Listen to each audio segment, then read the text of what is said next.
Oh, good. Okay. Okay, my name is Cornelius Chopin. I am been part of the group for over, I don't know, 15, 20 years. I don't know, it's been a long time. What group is that, Cornelius? What was that? What's group? Oh, the Adobe Users Group. I forgot to mention. I guess since The we got Austin everybody Adobe User that we Group. know, this is the Austin Adobe Users Group. Let me qualify that. And we meet the second Thursday of every month. I got my little cheat notes here, Karen. Every month, and it's a free group. Anybody can participate and attend. We also offer swags every now and then. I think it's twice a year. We have a free giveaway of software, Adobe software. So you want to be able to take part of that. And we also are looking for presenters that can teach and educate us on any of the Adobe products. So if you know of anybody or if you're interested in it yourself, let us know, and that would be helpful for us to set you up and teach a class for us. We would definitely and highly appreciate that. And what I'm going to be doing is starting a series on 3D in Adobe Illustrator. And this is the new 3D engine. So we can get started with that. Do anybody else have any other comment that I may have skipped, Karen? Because, you know, sometimes I may forget something. So with that in mind, let's talk about the new 3D engine inside Adobe Illustrator. I want to share my screen first. Let's see here, desktop 1, share, and I'm going to switch over to Adobe Illustrator. Now, what I did for Karen, because she gave me some good comments about teaching, one of the things I did was I increased the size of my cursor. Okay, I got to say the big cursor right there. How you like that? What I call my senior citizen view. I can say that now. I'm 60, so I can say I'm a senior citizen. Anyway, I did increase the size of my cursor so you can see that. Depending upon what resolution you have, it may be hard to see where I'm moving a mouse around the screen. So with that in mind, let's talk about 3D in Illustrator. And before I do that, I want to make a comment that this does not replace a full-fledged 3D application like Blender. Blender is a really popular, by the way, it's free, open source 3D application. You can do some really fancy 3D rendering and animation with Blender. Then there's Autodesk, there's 3D Studio Max. Those are high-end and really expensive applications that you can use. Adobe Illustrator is mainly used for simple 3D objects or maybe some logos, 3D objects and things like that. And the performance of your computer will depend upon how much you add to an object. Now, let me illustrate what I'm talking about. You typically will start with a 2D object and convert it to a 3D object. And that's typical of most applications. You start with 2D and you extrude it, revolve it, or do something to convert it to a 3D object, or you morph it into a 3D object, and then you apply material to it. So that's going to slow down your computer if you apply a material to it. If you apply lighting to it, that's going to slow your computer down. If you apply a shadow or you cast a shadow from that object, that's going to slow your computer down. And the size of the object itself will also slow your computer down. So if you make that object big, it takes longer to render. And John, he's familiar with rendering in Adobe After Effects and Premiere. You know, we love that word, right? Rendering. I think it's, yeah, I spell it with 4 letters, so it's appropriate. Okay. So anyway, and then by the way, there's another feature inside of Illustrator, which you don't want to do too often with 3D. It's called ray tracing. Are you familiar with ray tracing, John? Oh, yes, of course. Yeah. So that really makes the object look photorealistic, okay? But it really winds my computer. I can literally hear my fan kick on when I use that option. So I try to avoid. I'll show you where it's at, but I'm not going to turn it on. Can I ask you this then? And because I'll do the same thing, can I in After Effects? But is there a way to work with, or can I turn ray tracing off, or working almost in semi wireframe mode and then turn it on to get just maybe a render so I can see how I'm looking, and then turn it off again to continue my modeling or You can, building? and I'll show it to you. I might just turn it on briefly, just to show you how to turn it on. If you apply material, you typically want to use that when you apply material to an object. But yes, you could turn that ray tracing on and off at will. Oh, okay. And we'll look at an example of that when we get there. So anyway, again, all of those things will contribute to how your computer performs. So you need a fast computer in order to process 3D, just to let you know. Otherwise, it's going to slow down literally to a crawl. So again, the size of the object, the lighting, the drop shadow, material, whether you have a stroke on the object or not. We'll talk about stroke on an object and how that relates to the object. And then what else? The material as well will affect your performance. Having said that, what we're going to do is we're going to start with a box. Just like in programming, you can start off with hello world. That's the first thing you learn when you program, how to display hello world on the screen. Well, when it comes to 3D, the first thing you learn is how to take a square and convert it to a box, more or less, right? First thing you learn in most 3D programs. So we're going to do that, and then we're going to apply the other layering, again, those material, shadow, bevel. That's something I also forgot too. If you apply bevel to an object, that will also decrease your performance of your computer. So let's look at an example of that. I'm gonna select the rectangular tool, and I'm gonna try to talk what I'm doing too, because sometimes I just kind of skip over things just out of haste. So I'm gonna try to talk about what I'm doing on the screen. So I'm using the rectangular tool. I'm holding on the shift key, and that's gonna constrain it to a square of any size. So as long as you hold on the shift key, like in most Adobe programs or application, it will constrain that object to a perfect square. So I got this object right here. In fact, I'm gonna just change the color just because I want to show you some things here too. So let's make the stroke blue. Okay. Oh, no. Let me delete that. Let me do that again. Okay, so let me use this rectangular tool again. I'm gonna hold on the shift key and pull it out. Now there's a thin stroke on here, as you can see. There's just one pixel. I'm gonna increase that maybe a little bit so you can see it better. So this is the object that I'm gonna be working with. Okay, now, how do you get to the 3D engine, the new 3D engine inside of Illustrator? Well, there's two ways. The first way, if you go down to the Windows menu, you can go to 3D and material, and it's gonna pull up this dialog box that you see right here. And let me just scale this down a little bit if I can. If I can pull that up. There we go. Okay, so you're gonna get this 3D and material dialog box. So that's one way to get to it. That's the new 3D engine. Or you could go to the effect menu, and this is the old school way of doing it, and go to 3D and material, and then you can access all of the different types of 3D types and material from this menu. Now, if you want to do the old classical 3D rendering, you can use these options.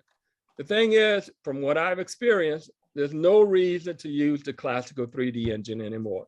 It's slow. It doesn't have near the features.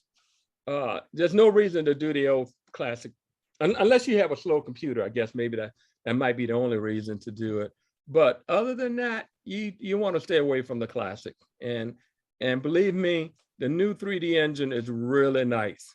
And I'm gonna highlight those differences as we cross them. So you select any one of these, and it's going to pull up that same dialog box that we saw a minute ago. And what I want to do is talk about the 4 different types of 3D types. Okay, you got the plane, you got extrude, revolve, and inflate. That's a new one, by the way. The old 3D engine didn't have inflate. It did have these 3, but it didn't have this one. This is a new one. Okay, so those are the 3 different 3D types. Okay, and we'll see how that works in just a minute. And then when you're dealing with 3D objects, you have several layering, what I refer to as, that you can do to an object. First of all, you create the object, then you add a material to the object, and then you can add lighting. You can also add shadow, as we can see it, as we will see as well. So those are the type of objects and the layering of what you can apply to an object after you create it. So with that in mind, let's start off with something that is really plain, and that is the plane, and it's literally a plane. You're not going to be using this one that often, I'm going to tell you that.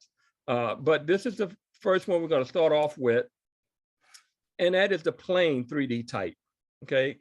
And for each of these types, you have a set of properties or parameters for you geeks out there that you can change to manipulate that object in 3D space. I love that phrase. You hear that all the time, in 3D space. And that's a term people use all the time. Okay, so with the plane 3D type, you have limited. In fact, I don't even like to refer to this as 3D. I prefer to call this 2.5D. Okay, because there's no depth. There's actually 1 pixel depth if you want to be precise, I guess. But there's no depth to a plane 3D object or 3D type. Okay, and there's not a whole lot you can do with besides rotate this thing. Let's show you that. So right here, you can't do cap, you can't do bevel, as we'll see you can do in some of the other types of 3D objects, but you can rotate it. Okay, now what's new to the new 3D engine is this 3D widget right here. And since I've increased the size of my my cursor, you can really see the little tool tips and the little icon above it to let you know what I'm doing. Okay, now let me just set this first, just so you can, let me set this as front facing, if you will, so you can see see this better. So this is the front of the object, if you will.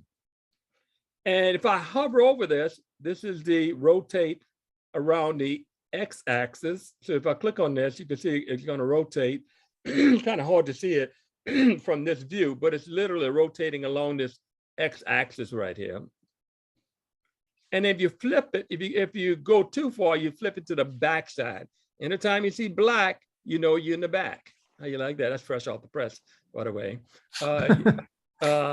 So when you go in the back, you know, if you see black, you're on the back side of that object. Now, that's the x-axis. And again, any 3D program, I promise you, will have X, Y, and Z. I promise you. Okay, then this is the y-axis. And obviously that's going to rotate it on the y-axis. You can see the little y-axis right here, and also on the icon, and the letter Y and the number, right, that is given you. Right, so that's the y-axis, if you will, that you can manipulate an object. If you get near here, the edge, you can rotate it on the z-axis. This is like a fan. You know, if you got one of those fans, you can rotate it on the z-axis. So you could do that. So you got X, you got Y, and then you got Z. Well, what if I wanted to rotate it on all 3 axes, X, Y, and Z? I like to say Z. I love saying Z. It just sounds cooler than Z. I like Z better. Okay, well, what you can do is click on this circle. You see right there in the middle, you get that little globe with the 2 oval shape in it. Then you can spin it on all 3 axes. If you look over here, all 3 of these sliders get changed because I'm rotating it on all 3 axes.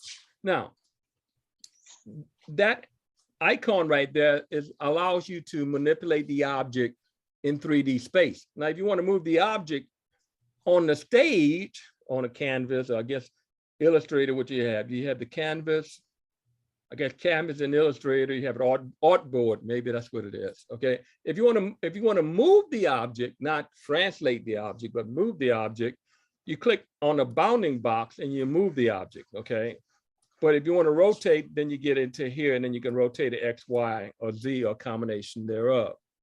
But if you want to move it up, down, left, or right, then you just grab it by its bounding box, and it allows you to move it. So again, that's all you can do. Now, the only reason why you would, in my opinion, you may want to use this plane is to do some simple 3D rendering of things that may be similar. For example, if I hold on the Alt key or the Option key, you get that black and white arrow, which, as you know, will duplicate an object. You could duplicate that object, and then you can do Command D, D for duplicate, and duplicate several copies of it. So that's one case scenario, if you will, where you would probably want to use this if you're creating something like this, and you want to create repeating objects of like size and shape at different locations. So I'm going to delete these for right now. Now, another reason why you might want to use this plane, because I think, again, it's plain, is that if you want to do an orthographic, not ortho, but isometric, iso meaning equal size, view of an object, you can do that. So if I'm going to select this object, by the way, you always select what you want to affect. Sherry knows that, right?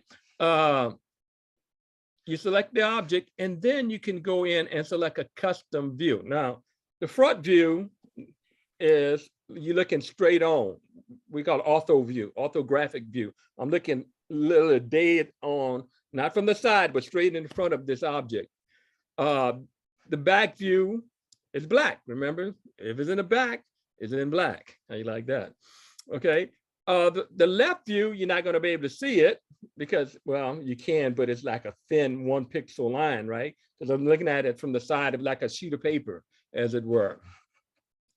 And likewise, the other views you won't be able to see because they literally 1 pixel views of that object in 3D space. If you do the top view, then it's just the other way as a one view. Again, it's like looking at a piece of paper, if you can imagine, from the top, right? You can only see just the line, as it were. Now, then you have these offset views, right? You have offset front, as the name implies, it's front. Now, if I do offset back, guess what? Offsets the back, duh, right?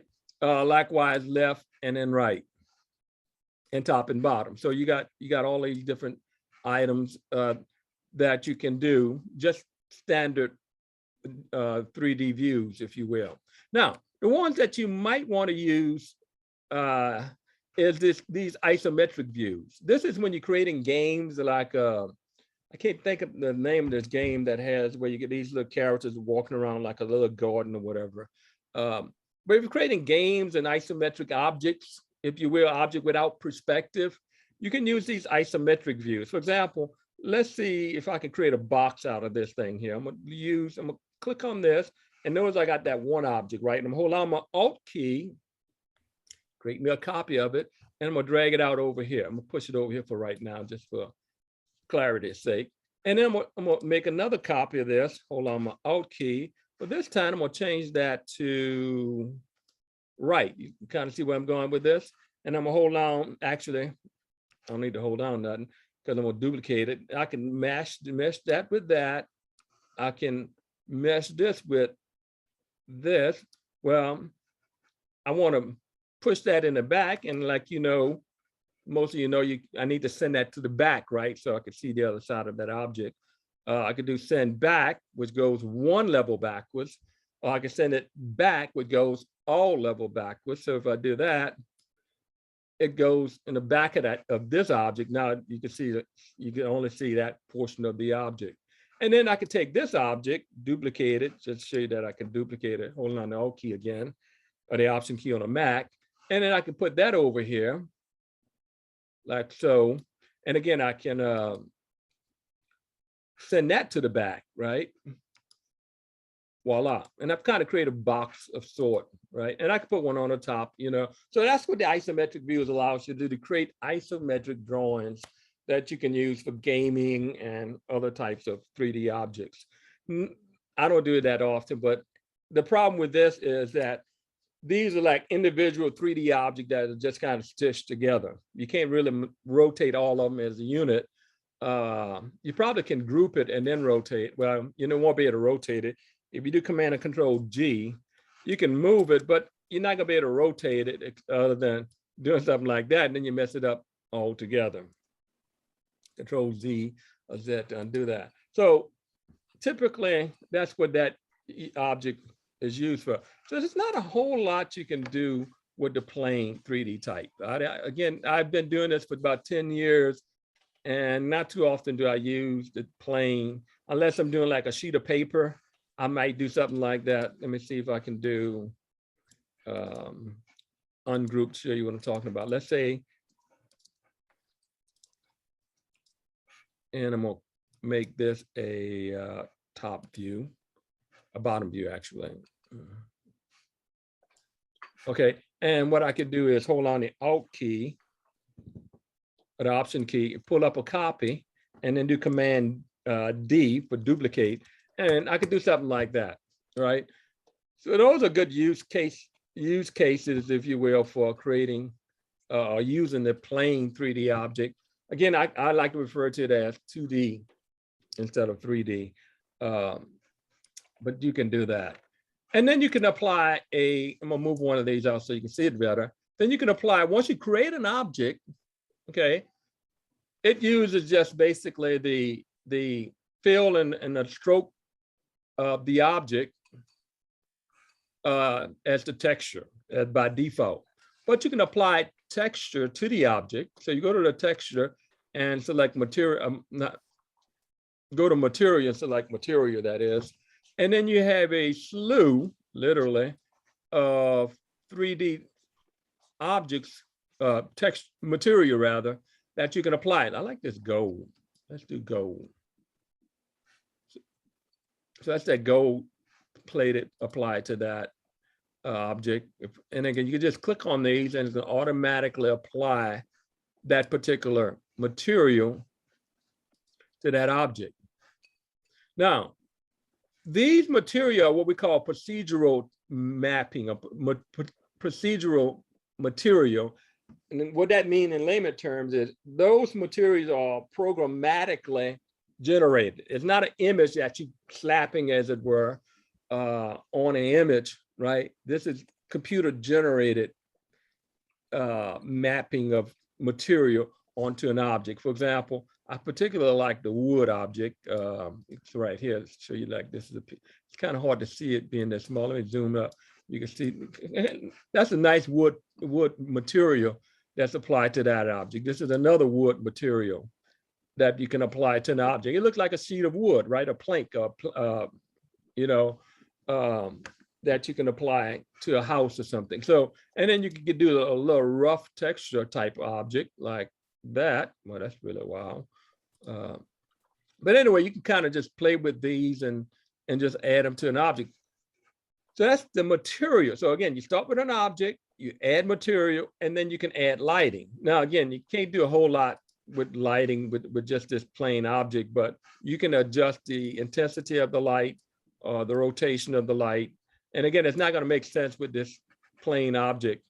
But you'll see later on when we have a real 3D object, that lighting will cast shadows onto different surfaces of that object. And then there's another cast shadow that you can cast outside of that object using the shadow technique right here. We're going to be looking at that later on. In fact, I think you could turn that on here. Again, you're not going to be able to see anything too much with this object. Later on, when we do a real 3D object, we'll see this a lot better. So that is the object, the plane object, okay? Not very often you're going to be using that one, believe me. But there are some cases, a few cases that you want to do it. So I'm going to select this and I'm going to hit delete to delete that. And let's get into the 3D object type that I promise you will be using probably 80 to 90% of the time.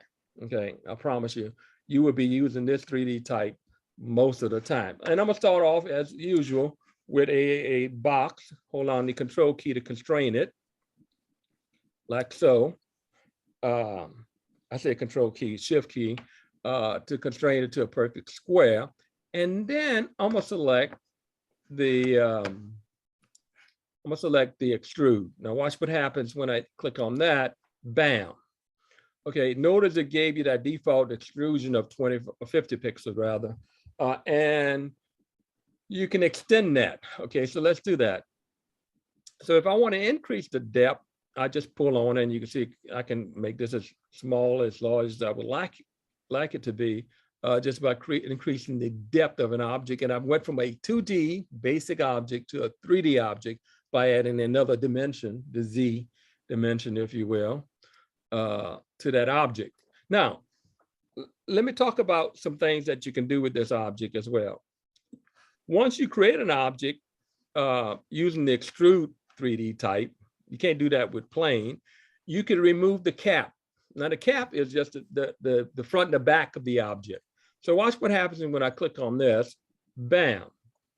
Notice that the front and the back of that object disappears, right? That's the cap we refer to it as, right? And so you can remove the cap. And I could turn the cap back on. Now, if you don't have a stroke, let me show you what happens. If I remove the stroke, I'm gonna turn the stroke off. You just get the regular object, a solid. So think of the stroke, by the way. It's helpful to think of the stroke as the thickness of the object, what I call the skin. So notice right now, this is 7 pixels, right? 7 pixel points rather. If I increase this, you can see it gets bigger, right? So it's thick skin, and that's the way you want to be right in life. You want to be thick skin. You don't want to be thin skin, right? Okay, and so think of the stroke as the skin for your object. Okay, most of the time you don't need the stroke, okay, because you're going to be applying material or you're going to be applying a symbol. We'll see that later on to an object. So normally I turn the stroke off. So I'm going to turn the stroke off. And now I'm left with just the inside of the object without the skin. Okay, if you could kind of give you a visual of that. So now that I have that, I can still use this cap. I can still turn it on and off, you see, but now I have what I refer to as thin skin. Okay, y'all like that? Now you have thin skin, so it's like that 1 pixel skin. And I thought you said it was good to have thick skin. Well, no. Yeah, but right now you got thin skin. You don't want thin skin, right? You want, so now you notice I can rotate this in 3D space, and you can kind of see how it rotates. By the way, in real time, you couldn't do that with the old version 3D rendering. If you rotate it, it would give you that wireframe, and then when you release it, then it would render it. I could literally rotate this in 3D space and still see every surface of that object without having it to render after I release the mouse. That's a good thing. Okay, so there you have it. Now I'm gonna turn the cap back on, right? Now I got my solid object, and again, I can rotate it in 3D space, like so. Now, let's do something else to this object. You could do bevel. Now the bevel is even better. I love this bevel, this new bevel feature, which is enhanced, I may add, in this version. And let me just show you what I'm talking about. So first of all, I'm gonna turn it on. So you can turn on bevel, and notice you get a bevel edge, okay, to a surface. You know, again, when you're talking 3D, you have surfaces, right? And in the case of a square, you have 5 or 6 different surfaces: front, back, left, right, top, and bottom, right? So you have surfaces, and you can manipulate the different surfaces, as it were, on an object. Well, in this case, you could do the bevel. Now, there's different types of bevels. There's classic, there's round, there's convex, there's step, which is one I like the most, and I'm gonna show you why in a minute. And there's some classical outline, there's round outline, and then there's a square outline. So you have different types of bevel that you can apply. Remember, again, you start off with a 2D object, you make it a 3D object, and then you apply bevel to it, you apply texture to it, and anything else you want to it. So watch this. So I'm gonna go in and add what I want to do. Let's see here. I like the step. Let me show you the step, because I love the step. And you'll see in a minute why. And then when I change it, notice the shadow automatically adjusts itself to compensate for the step, which is good. But what I can do with the step is I can increase or decrease the step. How cool is that? Okay. And I can increase the height of the step. Now let me rotate this in 3D space so you can see it better. So I could increase and decrease the step. Now I could go in, there's more where that came from. Not only can I increase the width and the height of it, right?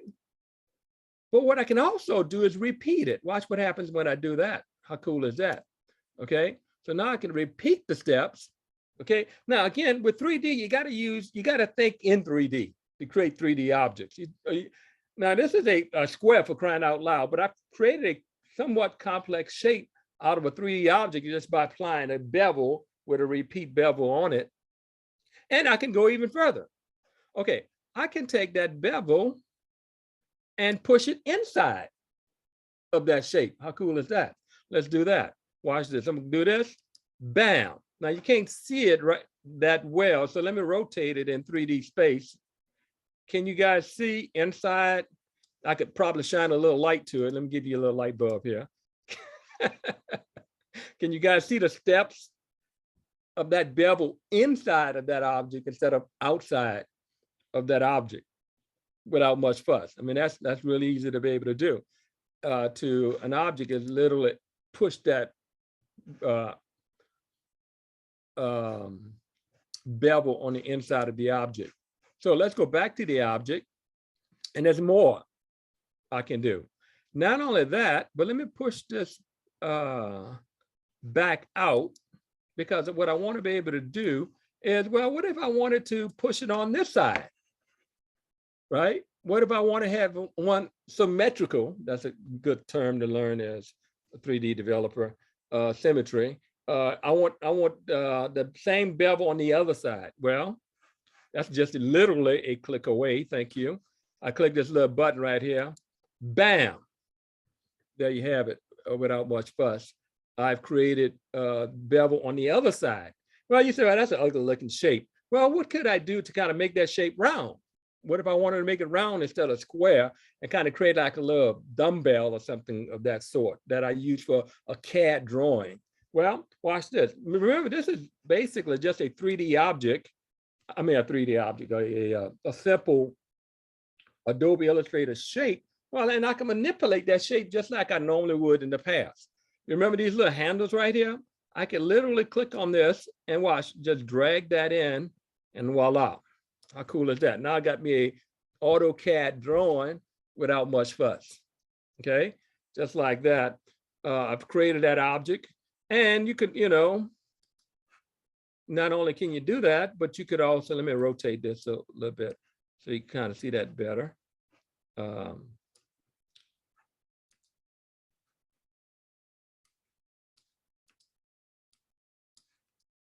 me do something here. So what else you can do, I did a Control Z several times to undo that. If you hold down the Control key, not the Control key, excuse me. If you double click on one of the sides of the these little smart objects, you can just pull on one side and just, I don't know if you can see, let me rotate it so you can see that I'm only doing one side of that object. Okay, as opposed to all four sides. Cornelius, there's a question about what that shape you had before a moment ago. It looked a bit like a croissant. Could it be curled into the shape of a croissant? You could, but you want to use another tool that's called a Revolve tool. We'll look at that one next. Okay. Okay. So the bottom line is you're only limited by your imagination what you can do. Again, I can manipulate this shape however I want. I could, double click on this one, pull that one in. I can double click on this side, pull that one in. And notice I got, again, totally different shape there, just with a few clicks, if you will. Now, okay, again, notice what we do. We create an object, we give it a material, and then we apply lighting, okay? Go home singing that, right? Object, material, lighting. And you remember that, object, material, lighting. Sing it with me, okay? Create the object, give it a material. Well, let's give it a material. And I love the wood. The wood is simple. You can relate to it. Click on it, bam. And that looks like real wood, by the way. It is one click away. Now, for you geeks out there, you could literally go crazy. and I won't, not figuratively speaking, just not literally, but figuratively speaking, that is, you could change all of the attributes of that wood to your liking. We're not going to get into that here, but you could change the varnish, the veins, whatever you can do with wood, you can change it, or whatever material you're working with, you can change it. We're just going to apply the default material to an object, but you could change this too. What about this brick right here? Let's see if I click on that brick, so you could kind of do something like that. That's interesting. So whatever you want to do, you could just manipulate all of the properties. We're not going to do that in this, at least in this example.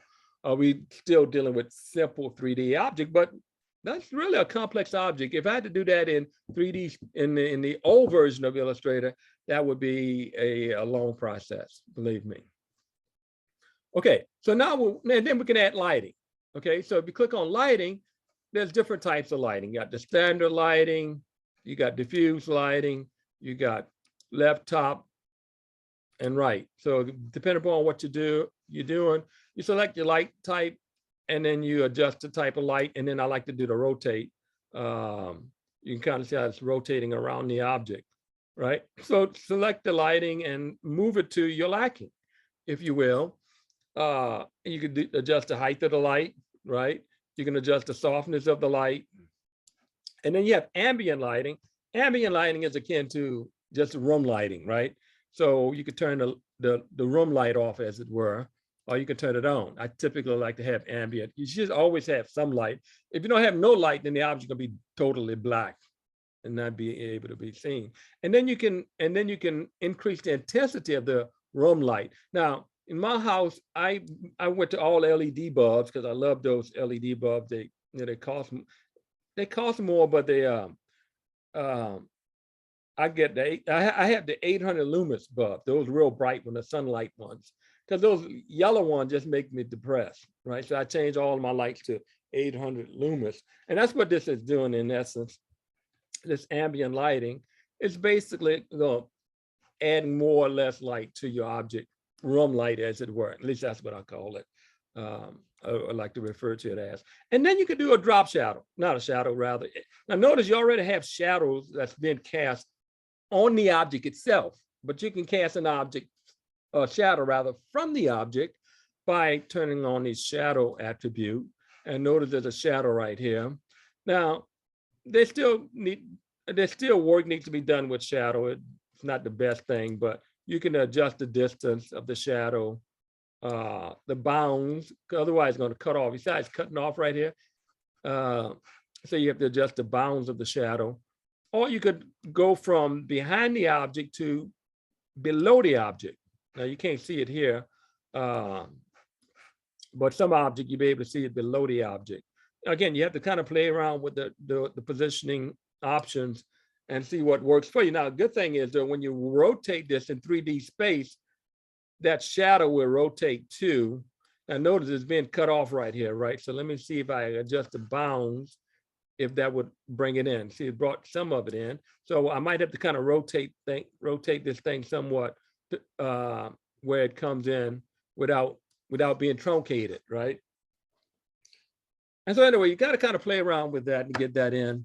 But so again, so you have objects, you have material, you have lighting, you have shadow.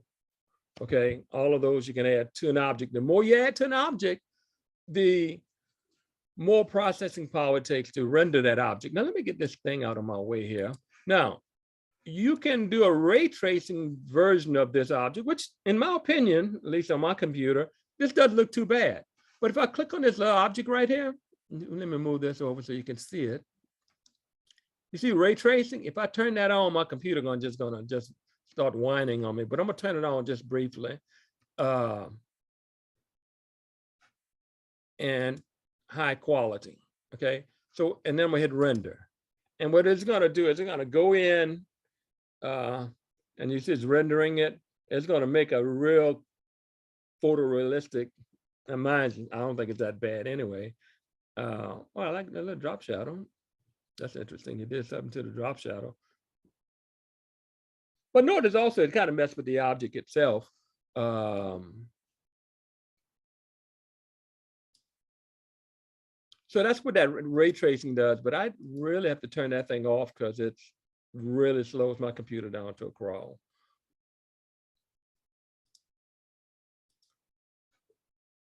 So unless you have a fast computer, I would probably just keep that thing off. Okay, now, what if I wanted to cut a hole in this object? Let me go back. Let me do something real quick, just so you can see this better.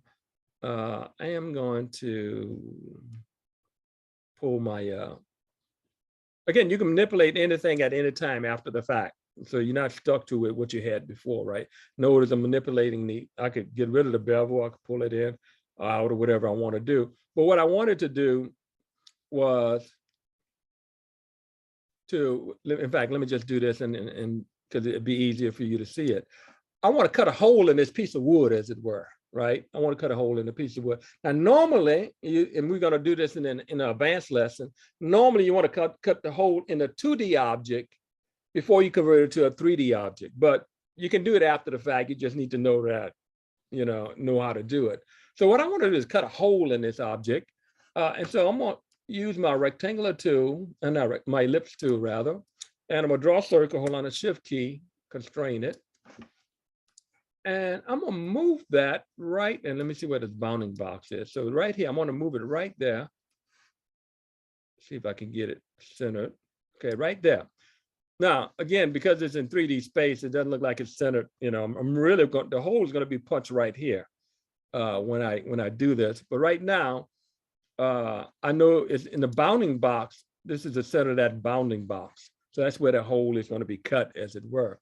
Now, again, you see later on when we do part 3 of this series that you typically want to do this before you create a 3D object, as I mentioned. So watch this. So I'm going to select both of these objects. And I'm going to do window Pathfinder. You can do Shape Builder as well, which is a newer version of Pathfinder.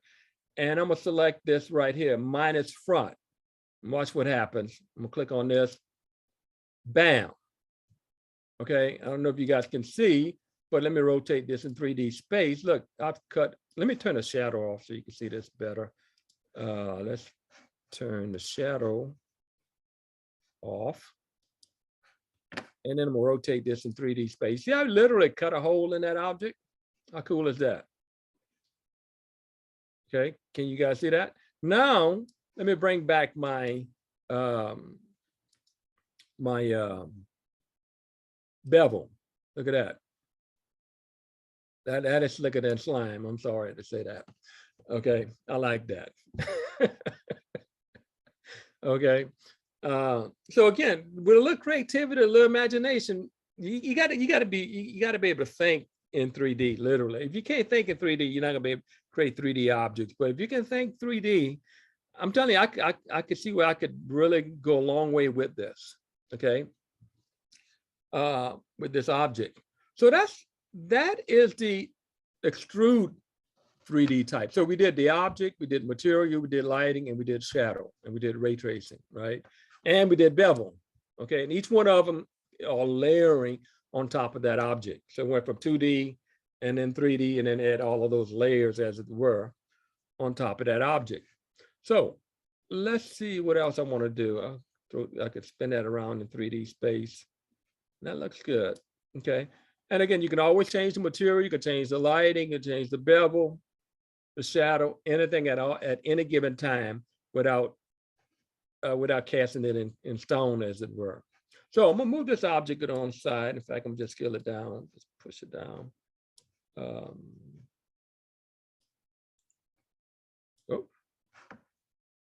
I made it too small and it choked on me. Okay.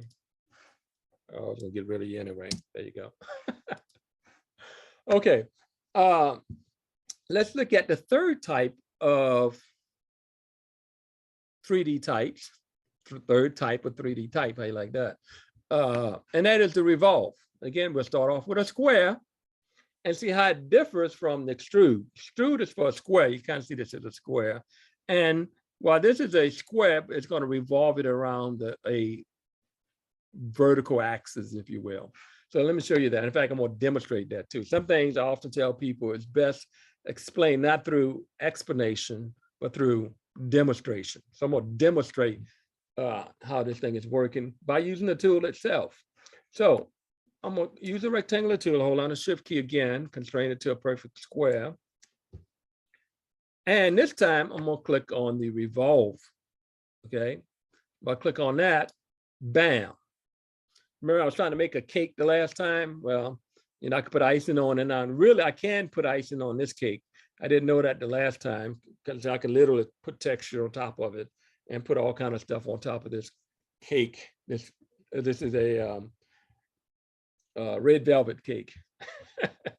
Okay, so anyway, so I had this object here, and what it's doing to show you how this works is, let me collapse it. So let's imagine you just have this shape, and what you're doing is you basically just, and imagine there's a, let me see which way it's coming from.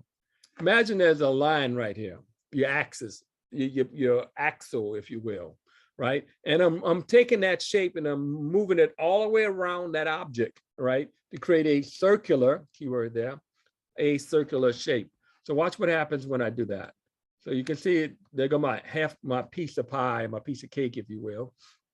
And I want a full cake though, right? So I'm gonna keep on rotating that. I'm moving the slider right here, and bam. Now notice it gives you a low rendering of this cake, as it were. You know, you can kind of see the rough edges, right? And then when I release the mouse, it's going to render it, you know, with full resolution, complete resolution.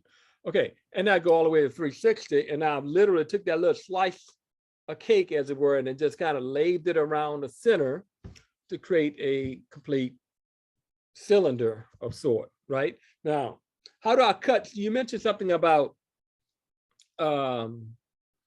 creating like a, what was it, a donut or whatever? Somebody mentioned, was it a donut?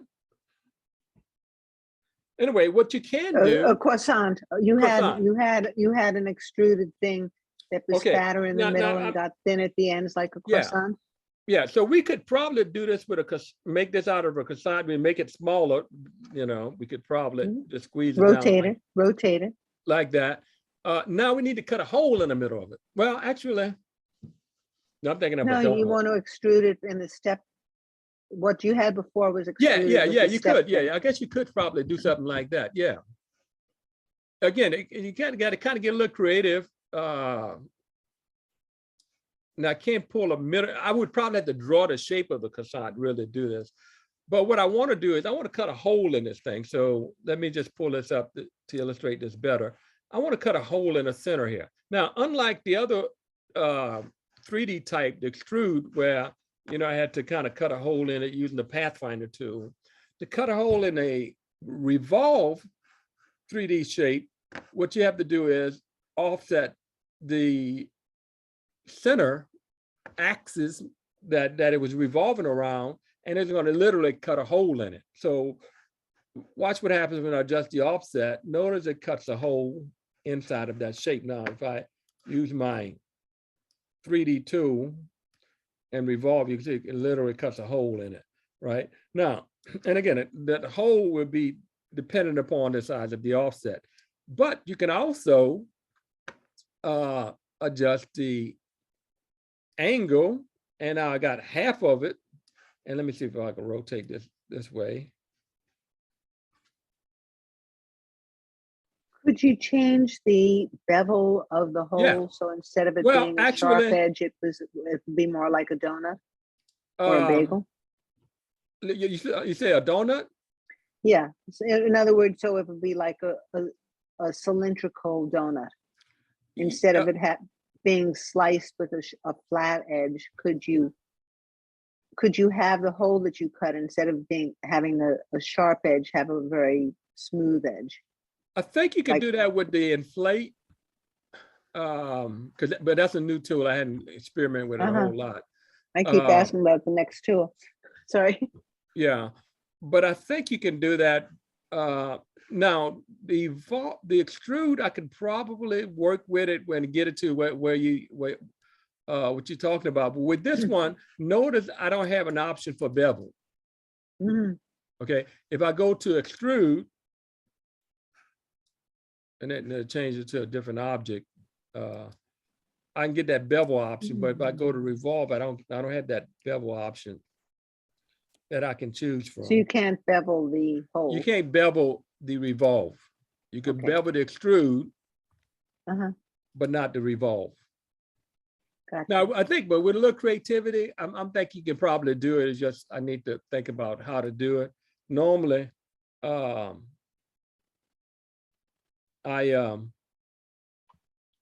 just think about stuff and say, well, what could I do to make this look like that? And then figure out which one of these can do that. But yeah, you can't do the bevel. That's the only drawback to this. Notice it's dimmed out. So that's not available as an option. Now let's take this. Okay, again, we create an object. We can give it some material. Let's give it, I don't know. Let's try something different. What about that? Voila. So we got that nice look. Object, again, you can give it lighting, if you will. And you can adjust the type of lighting you want. And again, you can always adjust the intensity, the rotation, the height, you know, whatever you want, depending upon what you're trying to do and what you want highlighted on the object. You just kind of play around with the lighting until you get it to, you know, maybe I kind of like that there, you know, and that there. Depending upon what you want and depending upon the material. Certain material behave differently depending upon the lighting, right? Okay, so that is the third way, or the third type of 3D object is the Revolve. Now there's one more, and this is new. You didn't have this in the previous version of Illustrator, and that is the Inflate. And Inflate is, you're not going to be using Inflate that often, at least I don't think. It might come in handy, but I'm not seeing too much use for it. But anyway, hold on the Shift key again. As usual, I'm gonna click on Inflate. And notice what it does, as the name implies, it's kind of inflated, almost like a balloon, right? You kind of see the little balloon icon right there. And let me rotate this again. By the way, if you just have the wrong tool, you're not going to see the XYZ tool. So you need to make sure you're on the selection tool in order to see the XYZ tool in order for it to rotate. So if I rotate this in 3D space, you can see what it's doing. It just inflate one side of that 3D object. Now, again, you have some control, a limited amount of control, let me add. Over the depth, you see what I'm doing? Or the volume, how much, right? You can make a pillow, you know, maybe a pillow for your sofa or something, right? And then you can inflate both sides. If I rotate this, notice it's not inflated on this side. Well, just like the bevel, you can bevel both sides if you recall, right? Well, likewise, with this, if I click on inflate both sides, bam, it inflates both sides of the object. And then you can also remove the cap, which, you know, probably wouldn't want to do because it gets rid of the bevel, but you could remove the cap if you need it. I don't know why you would want to do that. And then you I have have a question, Cornelius. Yeah. Sorry. Now, do these 3D tools work on any shape? Like if I have more of a complex shape, or even if I just had letters, custom logo that were letters drawn out of shape, could I then apply the Extrude 3D thing? And yes, it does Okay. work on text in particular. In fact, let's just do this. Let me just delete this. Okay, good question. So let's do the infamous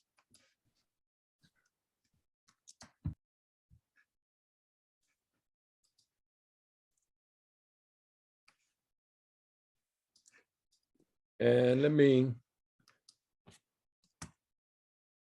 I always like to do impact because it makes a impact. That's the font I like to use. Okay, so what if I want to take this object and I'm gonna change the color to, I don't know, I think we have red, right? On our website. Let's say we want to create yeah, a 3D. I like that font too. I use that font all the time to demonstrate things that are fat, or when I do like track mats and stuff. Right, and I, you know, I have my little Chopin, there's an impact, will make an impact. Oh, yeah. No pun intended there. Oh, Okay, so I got this shape and let's see, if I do plane, you know, it's gonna be plain, for crying out loud. I mean, that's not cool. Okay, now if I do extrude,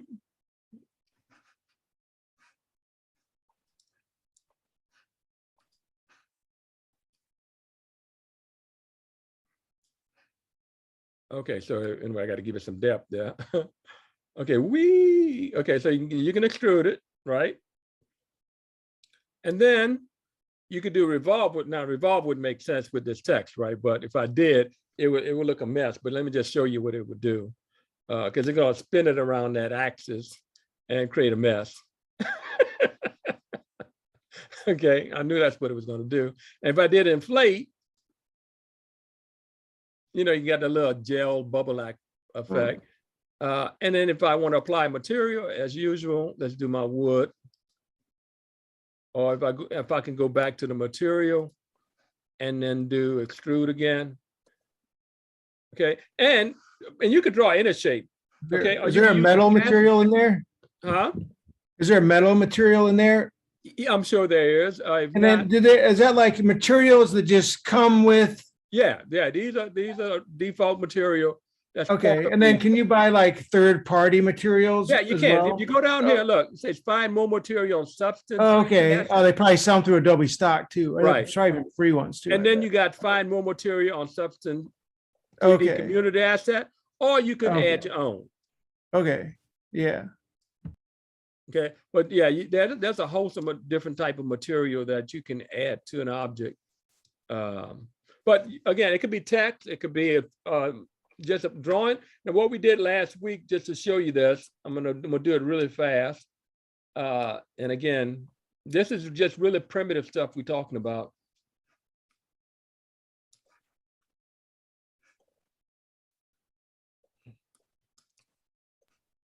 So watch, let me just delete this first to get it out of my way.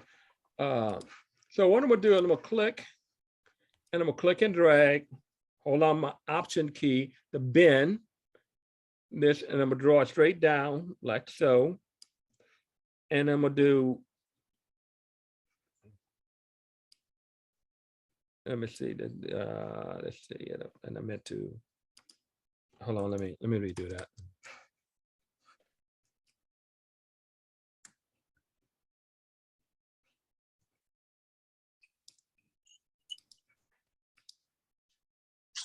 Now, the reason why I'm getting this crazy Control Z, Command Z.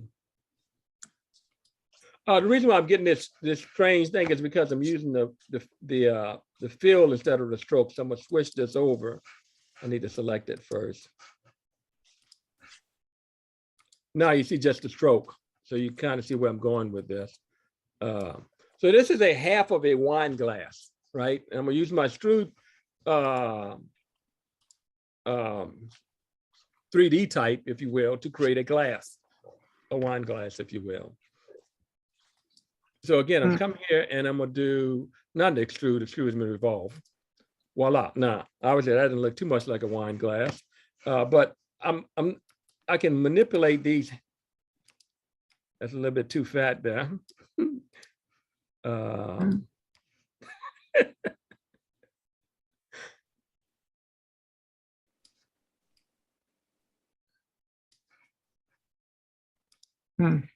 Cornelius, I'm sorry to interrupt you. I need to call your attention to the time. We're going on an hour.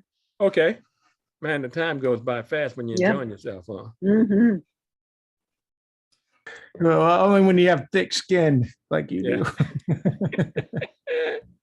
Okay.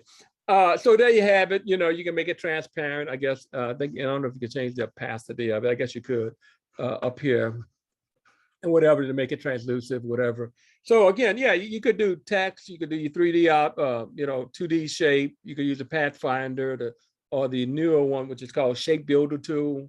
And again, we'll reserve that for the more advanced class, right? So what we covered today is basically the basic of 3D, the new 3D engine. I didn't even get into where you can map stuff to an object, because I can literally, in fact, I'm gonna do this real quick and we'll call it a day, but let me just show you this real quick. I can literally not only just apply material, but I can also apply a graphics to an object and map it to that object. So for example, I got that object, and let's say I want to map, I don't know, this right here, okay? And you can see it down at the bottom here. Let me see if I can grab it.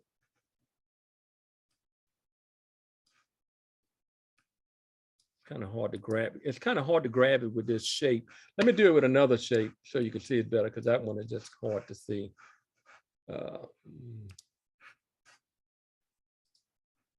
Show you what I'm talking about. Again, we'll do more of this later on, but I want to show you this real quick, and then we'll call it a night. So I want to map a shape onto the surface, one of the surface of this object. And what's neat is that you can literally map this on two sides with a single object, which is, you couldn't do that with previous versions of Illustrator, I don't think.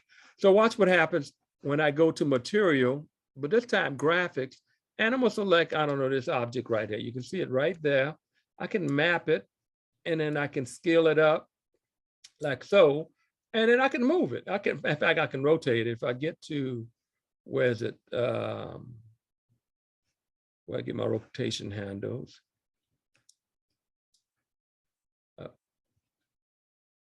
There we go. So I can rotate that, see that? I can rotate that object. I mean, if I can grab it, I can move it in. But I can also, besides scaling it and rotating it, when I move it, look, it wrapped, and I like, you see how it kind of folds across that the thing right here? That's cool, in my opinion. And again, as I scale this up, you can scale this up as big as you want to. And it's gonna literally wrap itself around that object as needed, okay? And you can, the good news is you can map multiple objects to the surface. I can have, you know, I could take this object right here, and notice this right there. I could scale it up, and notice it mapped to all sides. How cool is that? I can move it there. I can take another object and move it there. Okay, so we're gonna get into more of that the next time we talk, how to map objects to a surface. Or watch this. This is cool. We're gonna look at some example. Once you map an object to a surface, you can remove the object and maintain the text, the maps, whatever you put into it. Well, I'm gonna click on this. Watch this. Bam. I removed the object, but the stickers, what I refer to them as, is still in place based upon the surface of that object. How cool is that? So anyway, next time we talk about, I was hoping to get to that today, but obviously I didn't.